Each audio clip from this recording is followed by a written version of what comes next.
on apprend que les élections en Roumanie ont été annulées pour de mauvaises raisons. En réalité, il y avait ingérence, mais elle ne venait clairement pas de la Russie. Ça sent le coup des services secrets, encore une fois. De nouveaux éléments montrent une implication du parti pro-UE qui ne voulait pas accepter sa défaite. Hallucinant. Écoutez bien. Un nouveau rapport de l'organe d'enquête SNOP-Pro révèle que la campagne TikTok a été citée dans les documents déclassifiés des services de renseignement roumains comme une preuve d'ingérence étrangère et utilisée comme motif pour annuler l'élection présidentielle, a en fait été payée par le Parti national libéral au pouvoir. Celui-là même qui soutenait l'annulation des élections. D'accord? Donc ceux qui ont perdu les élections, en gros. Vous avez ici l'article, c'est en roumain, mais avec des traducteurs. Ça se fait super bien. Moi, ce que j'utilise, c'est DeepL. Donc, je sélectionne le texte et je fais 2 fois CTRL-C. Hop, c'est le raccourci que j'ai mis là. Et ça me sort le texte traduit, OK? Voilà. Donc, mais on ne va pas le lire maintenant. On va juste aborder vite fait le sujet. Selon l'enquête, la campagne appelée Echilibrus Verticalitate, que les services de renseignement affirmaient être identiques aux opérations russes en Ukraine, a été organisée par une société de marketing appelée Kensington Communication, engagée par le PNL. Donc déjà, tu as une société de marketing made in CIA, ça sent un peu mauvais, qui a été engagée par le parti au pouvoir, ok, qui a payé Kensington plus d'1 million d'euros, donc ça fait $210 000. Kensington a ensuite utilisé une plateforme appelée FameUp pour coordonner 130 influenceurs avec des scripts spécifiques et des directives de messagerie.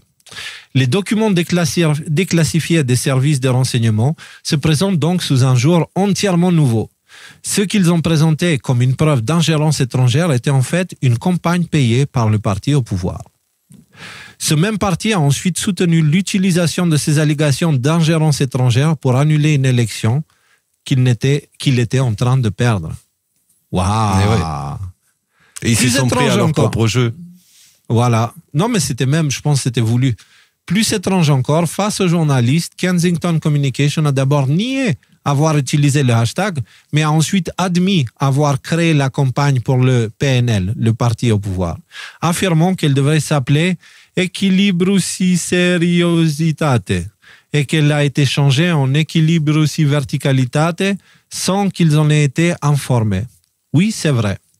Cela signifie que soit les services de renseignement roumains ne savaient pas qu'il s'agissait d'une campagne financée par le PNL lorsqu'ils l'ont utilisée comme preuve pour annuler l'élection, ce qui soulève d'énormes questions quant à leurs compétences, soit ils savaient et ne l'ont pas divulgué, ce qui soulève des questions encore plus importantes quant à leur intégrité. Quoi qu'il en soit, cela semble indiquer que quelque chose d'extrêmement sinistre s'est produit en Roumanie. Un parti au pouvoir a utilisé des services de renseignement pour annuler une élection sur la base de preuves d'ingérence étrangère qu'il a lui-même payées.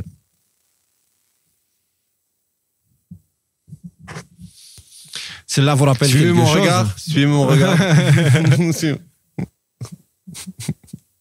Hein? Cela vous rappelle quelque chose? Et j'ai mis un lien avec Portal Combat, tu sais, les méchants russes qui font de l'ingérence en France. Portal Combat, et puis on a vu qu'en fait c'était une opération made in Mitre aux États-Unis, et les services de renseignement et framework des armes et tout ça.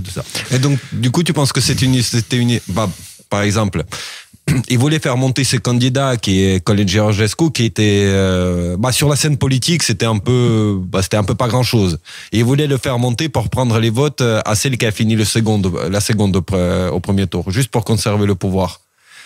Mais le truc, c'est que ce qu'ils savaient pas, c'est qu'à l'intérieur de la population roumaine, il y avait déjà un énorme sentiment qui allait dans le sens de cet candidat Colin Georgescu. Et du coup, ça l'a propulsé en première place. Leur opposante à eux, au parti au pouvoir, seconde. Non, je pense pas que c'est ça. Je pense pas que c'est ça, Nico. Je pense qu'ils pensaient gagner les élections. Quand ils ont vu que statistiquement, ils n'avaient aucune chance, ils ont préparé un plan de secours pour annuler les élections. Et donc, ils le disent, hein, ils avaient un autre hashtag et ils préparaient une différente campagne qui a été changée au dernier moment. Pourquoi au dernier moment? Parce qu'ils ont compris qu'ils ont perdu les élections, donc ils ont fait en sorte à pouvoir gruger du temps. Parce que là, les élections sont annulées et du coup, ils vont devoir être refaites, si elles sont refaites, plus tard. pendant ce temps, c'est le même parti au pouvoir. Tu vois? C'est mignon. Les conséquences que ça peut avoir. Hein. Parce que ça, c'est très, très grave.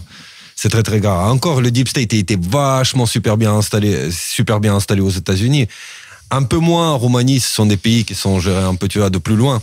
Mais les conséquences que c'est censé avoir, c'est terrible. Ça veut dire qu'il y a des gens qui ont cherché à usurper le pouvoir. C'est de la haute trahison.